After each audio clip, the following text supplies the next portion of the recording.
And welcome back to the show. Many New York City families are continuing to experience hardships that become further exacerbated by the multitude of things that happened with the COVID-19 pandemic. One of those issues includes the crisis of homelessness. Within the 5 boroughs, our next guest has actually recently introduced some legislation promoting transparency in the city's shelter system. We're pleased to have now joining with us New York City Councilmember of District 12, Kevin C. Riley. And Councilmember Riley, glad to have you with us. Good morning, Darren. Thank you for having me today. Thank you. Well, listen, I've had this conversation with people on multiple platforms, particularly about COVID-19, the eviction moratorium, and once that moratorium is going to end, that we could see an increase in the rise of homelessness. And I know that yourself, introducing legislation to really tackle that issue, really wants to see an accountability process when it comes to dealing with the city's homeless. Yeah, when you think about what we went through in the last couple of years with COVID-19, a lot of our families went through a lot of hardship. And when the eviction moratorium ended, we know that the homeless spike will, turn up. And what we saw is a lot of families, and specifically children. We're talking about innocent children. Children are born to be innocent. We ask them to go to school. We ask them to do good. We ask them to give back to their communities. But we have to give them basic things that they need. And something basic that they need is shelter. When we're thinking about affordability and housing within our communities, there's not a lot of housing, and our students and scholars and families are experiencing that. And this is why I introduced Intro 421, which will require the Department of Homeless Services to produce a regular report on families with children in shelters, because we need to know this information so we could provide resources for them and actually implement legislation that could actually affect what they have to go through on a daily basis. What are we seeing now by way of reporting from when it comes to homeless services? Are you obviously you want to see more transparency, but can you give us a little bit of a inkling as to what you're seeing right now by way of data and information coming to you? Well, we're not really getting the data of the families and children that are really in the shelters. You're getting data that's not providing the numbers. And when we're doing school visits and we're asking the principals about students and what their attendance rates are looking like, they're saying that it's doing fairly well, but you can see that the amount of students that were in school prior to COVID has decreased. And you see a lot of families having issues with housing.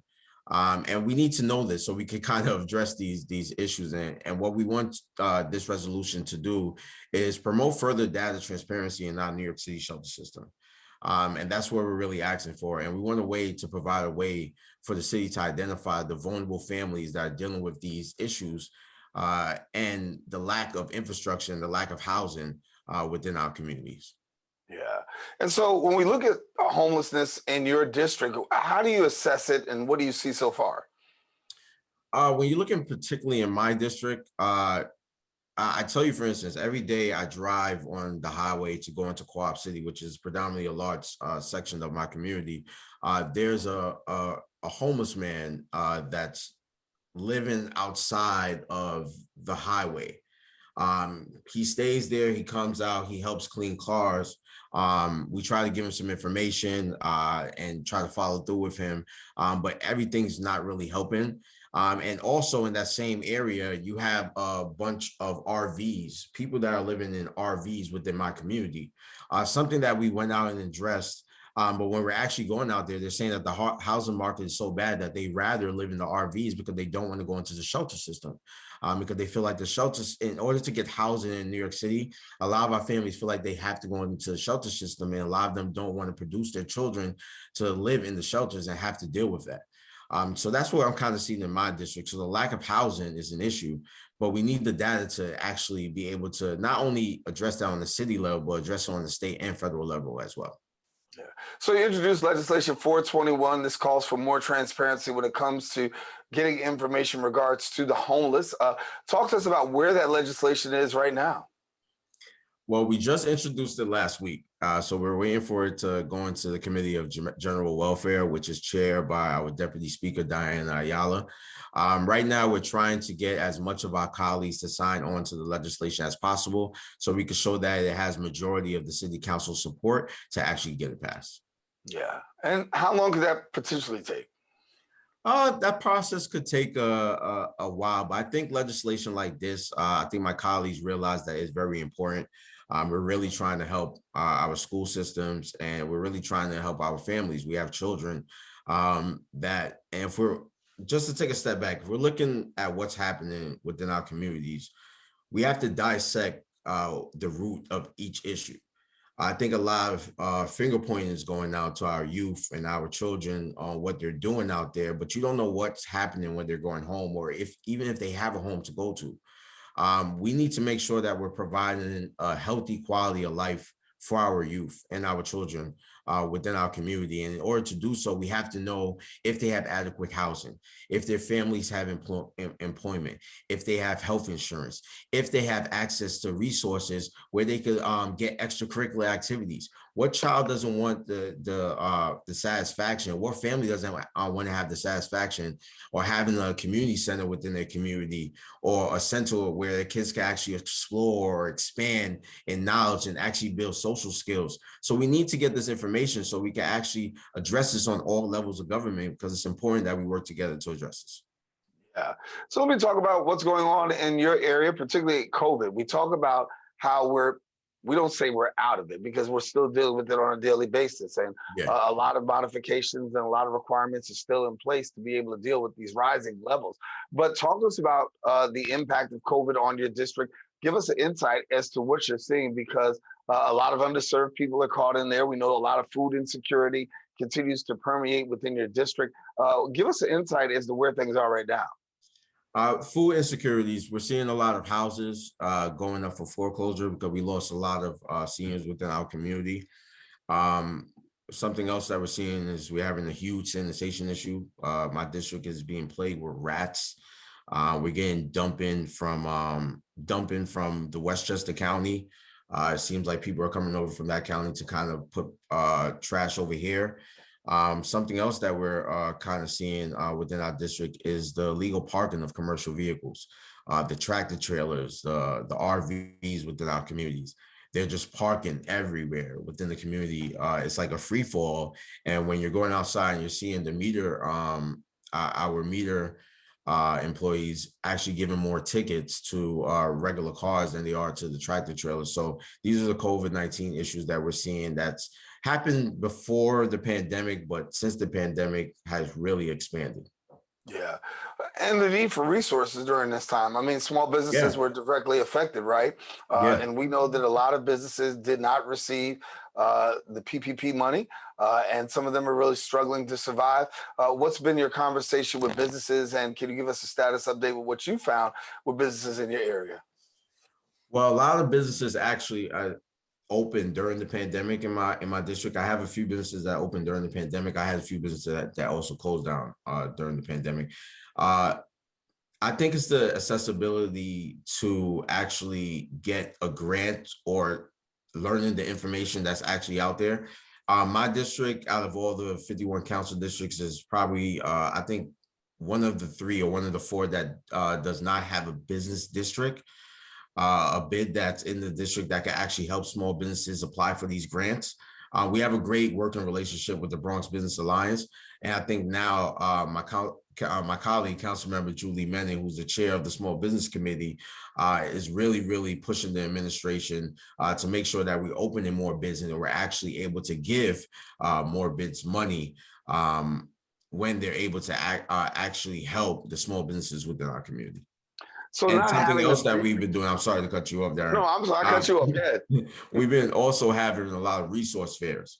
I think the accessibility and the access to actually this information out there is really hard to obtain. Usually when people come to our office, they're coming to our office with food insecurity issues. They come into our office for help with getting information on housing or immigration issues. So there's a lot of agencies out there that can help them with these actual issues that they're having on a daily basis. So something that we've been doing is having a lot of resource fairs. We're doing it with a lot of community partnerships. We're doing it with schools. We're doing it with community centers within our community. We're doing it with organizations, Michelamas. So we're trying to bring it to the community instead of actually telling them just to come to us. So we're doing more resource fairs out there as well.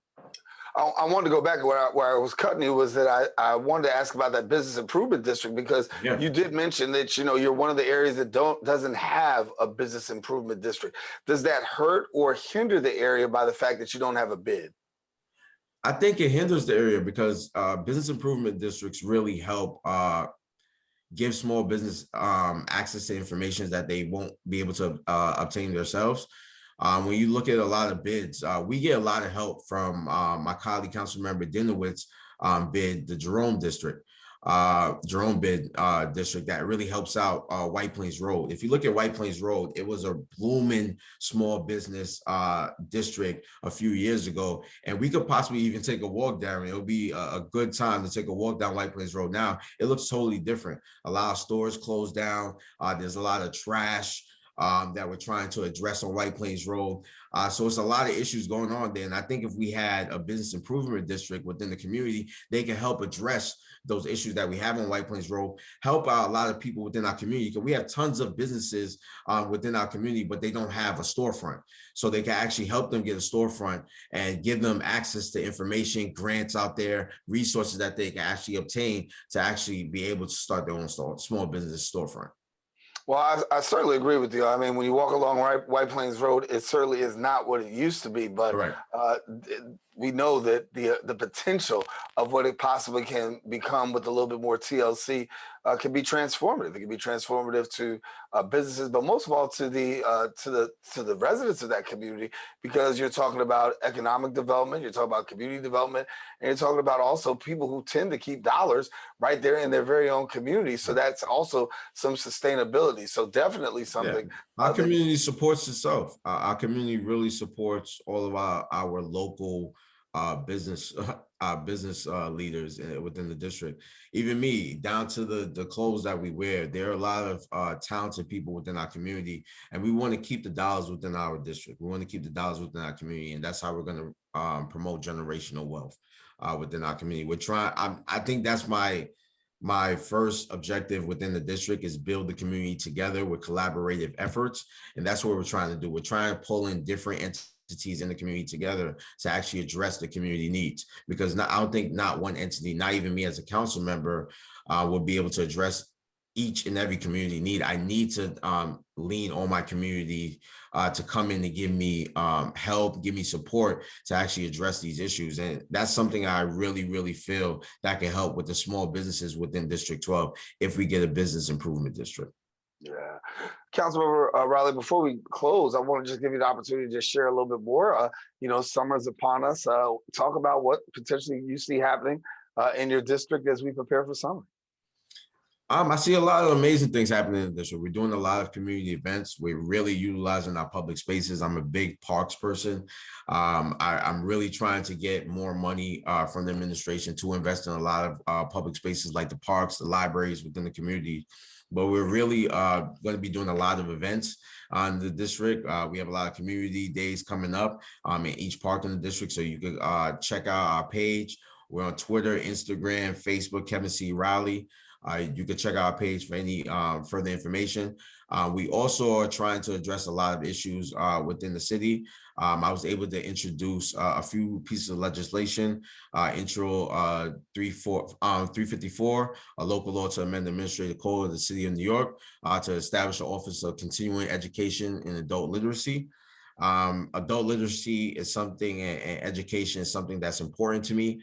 I really wanted to establish an office that could address the fact that we're really trying to expand adult literacy and help our people within our community to try to figure out what type of career paths they want to embark on and really build generational wealth within our community. Something else we were able to introduce was a resolution to call on the governor to pass legislation within the state to require all school buses to have two stop arms on each side. What we're seeing now is a lot of traffic incidents that's happening across New York City.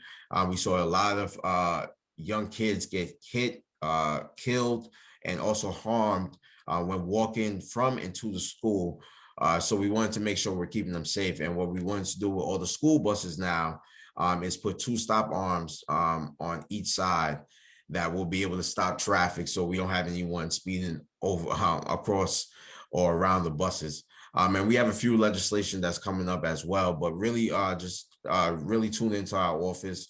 You can connect with us. We're going to be open on the weekends, on Saturdays now, during the summertime, getting the summer hours, to really connect with people in the community. All right. Councilmember Kevin Riley, we got to leave it there from District 12. Thank you so much for taking the time of being with us here and addressing some very critical needs, particularly that of the homeless. And if you're just joining us, he introduced legislation 421 to try to be able to deal with more transparency in the city's homeless crisis.